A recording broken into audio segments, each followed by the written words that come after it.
This weekend, the Sedai Legacy Project welcomed hundreds of people from across the continent to exchange personal stories on the Japanese-Canadian experience during the war years.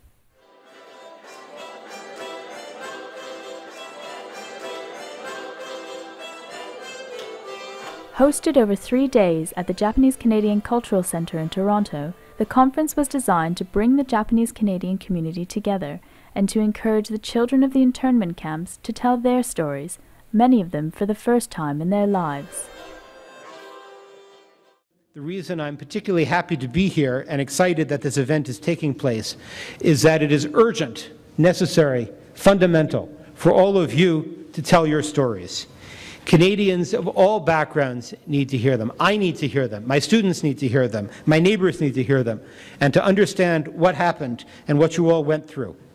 Learning about the Japanese-Canadian experience and sharing it provides an important touchstone for all of those who oppose official discrimination in Canada and abroad, whether it's in the condition of Native peoples in Canada, or the mistreatment of people of Muslim ancestry, or the denial of marriage rights to same-sex couples. During the war, thousands of Japanese Canadians were forcibly removed from their homes, where their possessions were confiscated and civil liberties severely impeded.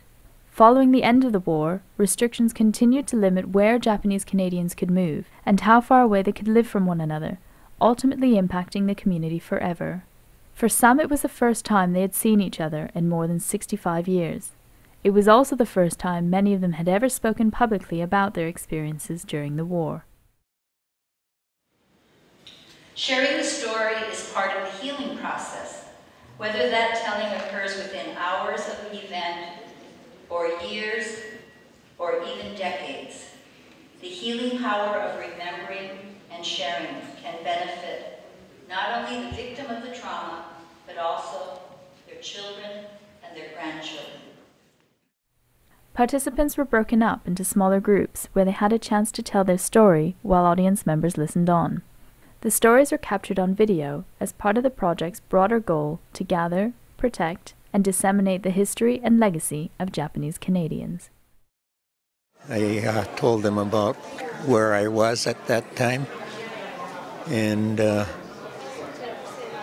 how they made us move out in 24 hours. We were on a little island just on the north end of Vancouver Island, and they made us go to Vancouver in 24 hours, left everything there, and were put into Hastings Park. And from there, we went to Slocan. The coordinators of the conference said at first it was a challenge to get people to come forward. At first it was difficult, but I think what happened is once a few of them agreed to come out, they would tell their friends about it, as well their children and grandchildren were encouraging them to tell their stories, and then it really got momentum, and the whole conference then took off, and so we ended up with over 100 storytellers. On the final morning, when all participants convened in Kobayashi Hall to give feedback on the weekend, comments revealed the conference as a landmark success for the community, and already people are abuzz asking when the next one will be. So I think before time lapses, we should have a second conference, because I think we'll do even a better job. It was a wonderful experience to do this, because it just brought back everything that you kind of forgot about, and you never did really talk about it to your family. And so this is the way that it was being told. This is probably the best event that I've ever been to in our community. It was just spectacular.